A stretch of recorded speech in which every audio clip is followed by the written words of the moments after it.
אהלן חברים, מה המצב? כאן T-Roll עם סרטון חדש בשבילכם. אז ככה היום הסרטון הולך להיות קצת יותר אקזוטי. מה שיש לנו היום, יש לנו שניצל, כפי שאתם רואים כאן, אוקיי? והסרטון של היום הזה בעצם אני הולך לאכול אותו, לא פחות ולא יותר מחמת בוטנים. ככה, אז או שאני אהנה מזה או שאני אקיא, בואו נראה. יאללה, קדימה, let's go! אני שם את החמת בוטנים עכשיו.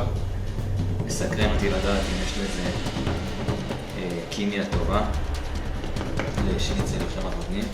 אני אשים קצת בהתחלה כי אני לא רוצה עכשיו להקיא פה מול המצלמה, אבל זה בהחלט שיבוב מעניין. אז בואו תראו בבקשה, אני שם קצת חמת בוטנים פה על הקצה, חמה קצת קשה עכשיו. אוקיי, כפי שאתם רואים, רגע, נעשה עוד זווית. בללו עליי שאני לא אקים פה. יאללה, אין לי סכין. צריך לעשות לחתוך את זה עם הכף.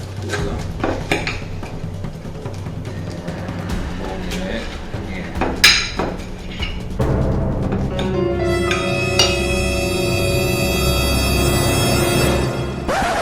Oh my god, bro. Oh, hell no, man. What the fuck, man?